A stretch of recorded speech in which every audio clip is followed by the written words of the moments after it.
पूरा बंगाल चुनाव मछली भात, झालमुड़ी और हिंदुत्व और कम्युनल पर टिकी रही। बंगाल का चुनाव प्रचार खत्म हो चुका है। अब लोगों को रिजल्ट का इंतज़ार है। खैर, चुनाव प्रचार में नेताओं के रैलियों में और नेताओं की सभाओं में आम जनता के कितने मुद्दे उठाए गए और कितने नहीं उठाए गए, ये बात आज हम आपको समझाते हैं।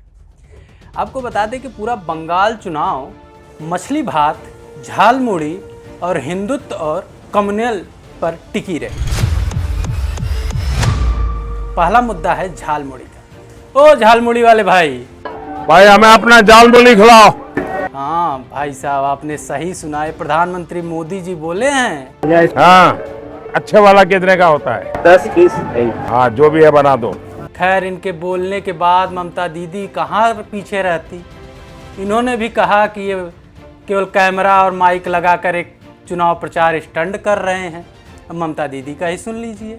माइक फिट করে দোকানে ঝালমুড়ি এসপিজি কে দিয়ে তৈরি করিয়ে 10 টাকা কখনো পকেটে থাকে ওনার?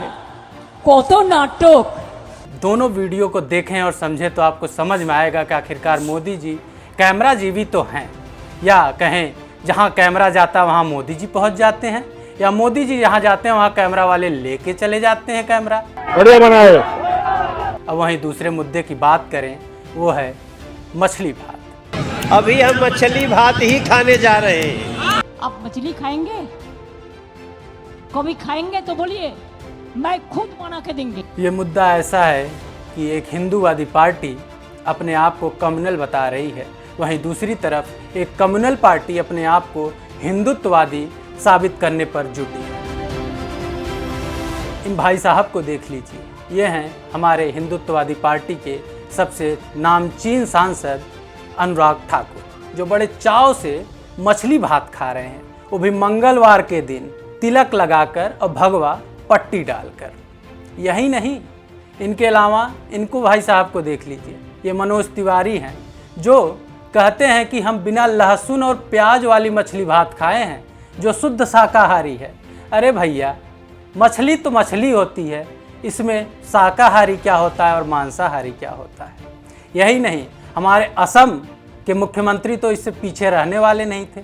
उन्होंने तो ममता दीदी से कंपटीशन लगा लिया कि आइए हमारे घर, या मैं आपके घर आता हूँ और खाते हैं मछली भात, आपसे 4 गुना ज़्यादा हम खाएंगे। मैं दीदी को बोलता हूँ, दीदी आप एक दिन मेरा घर में आ जाइए, नहीं तो मैं आपका घर में जाऊंगा। टेबल में बैठ के दोनों मांस खाने का कंपटीशन करूंगा।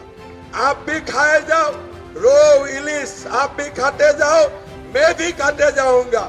लास्ट में मैं आपसे 1 केजी ज्यादा ही मांस खा जाऊंगा, 1 केजी ज्यादा ही मांस खा जाऊंगा। खैर, यही नहीं, ममता दीदी की एक सयानी सांसद है जो कभी काबा मदीना गाती हैं मुसलमानों को उत्साहित करने के लिए। मुर्शिद जार शखा तार किशोर भावना अमर हृदय माঝে काबा नयने मदीना।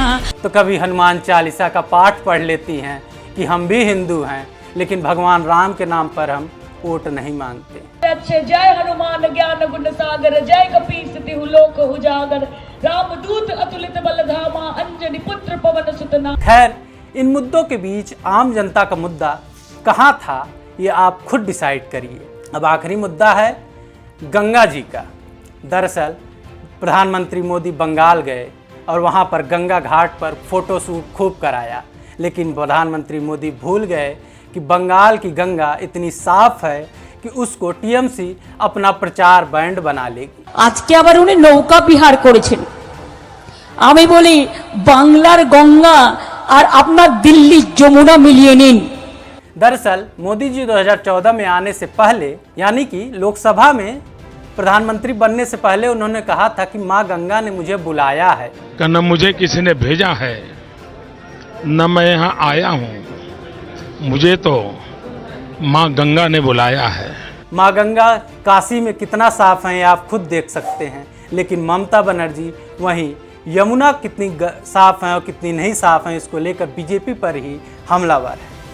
চ্যালেঞ্জ করছি, গঙ্গায় নৌকা বিহার করেছেন, ভালো করেছেন, স্বাগত। আমিও যাই চন্দননগরে পুজোর সময় গঙ্গা বিহার করতে করতে, আমি গঙ্গাসাগরেও যাই। আপনি একবার যমুনা নদীতে গিয়ে दिल्लीতে ডুব দিয়ে আসবেন। पूरे चुनाव प्रचार को देखें तो लगता है कि कहीं न कहीं बंगाल चुनाव का असल मुद्दा इन मुद्दों के आगे दब गया है। बंगाल का असल मुद्दा है बेरोजगारी, महंगाई, डेवलपमेंट और आम जनता तक उनकी इफेक्टिव योजनाओं को पहुंचाना। चाहे वो ममता दीदी हो या प्रधानमंत्री मोदी हो या केंद्रीय मंत्री हो, सभी ने केवल आम जनता को मूर्ख बनाने का काम किया है। खैर, किसको कितना लाभ होता है ये आम जनता अपना वोट देकर बताएगी, और 4 मई को किसके खाते में कितनी सीटें आएंगी ये आने वाला वक्त ही बताएगा। फिलहाल अभी तक के लिए धन्यवाद।